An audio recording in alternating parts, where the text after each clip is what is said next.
the factory farm, many hens are crowded into a cage too small to spread their wings. The floors are sloped so that the eggs roll out more easily, but this prevents the hens from standing well or with ease.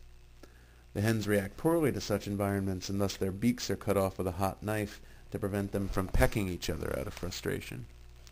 They're fed hormones and antibiotics, and all their natural instincts are thwarted. The same goes for cattle, pigs, and veal. Animals are routinely subject to the worst conditions to satisfy the public's desire for meat eating and the desire of business owners to maximize their profits. Singer finds this morally repugnant and argues that we have a moral obligation to stop eating meat.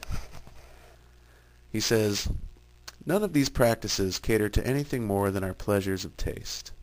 Our practice of rearing and killing other animals in order to eat them is a clear instance of the sacrifice of the most important interests of other beings in order to satisfy the trivial interests of our own. To avoid speciesism, we must stop this practice, and each of us has a moral obligation to cease supporting the practice. Our custom is all the support that the meat industry needs. The decision to cease giving it that support may be difficult, but it is no more difficult than it would have been for a white Southerner to go against the traditions of his society and free his slaves.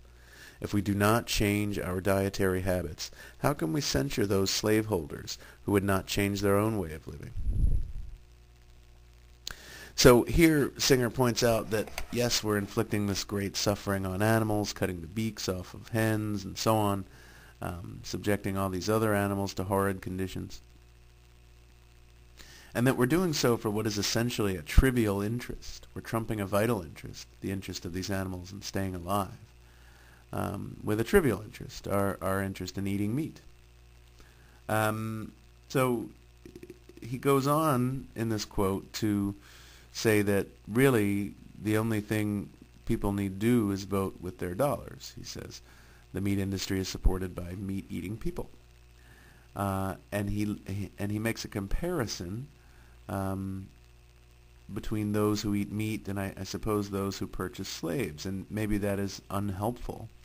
Maybe that's an unhelpful sort of comparison there. Perhaps it diminishes the human suffering that the slaves underwent and obfuscates what's really at stake in the animal suffering, which arguably deserves consideration. But if it does, you can probably base such an argument on factors other than, and in a compelling way, other than the similarities or lack thereof between suffering human beings and suffering animals. Well, Bonnie Steinbach replies to Singer's ideas in her essay, Speciesism and the Idea of Equality.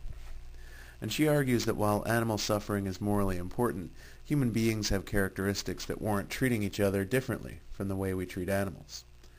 In asserting that membership in the human species is morally important, Steinbach rejects Singer's notion of speciesism.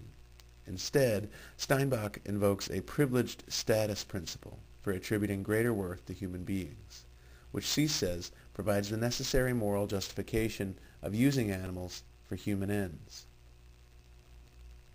Steinbach begins by obviating the central moral question in the human treatment of animals. She says, "Most of us believe that we're entitled to treat members of other species in ways which would be considered wrong if inflicted on members of our own species. We kill them for food, keep them confined, use them in painful experiments. The moral philosopher has to ask, what relevant difference justifies this difference in treatment?"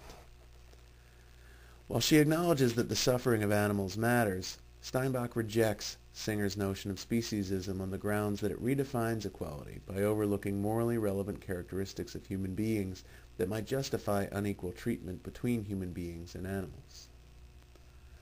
He says, she says, "There is an important difference between racism or sexism and, quote, speciesism.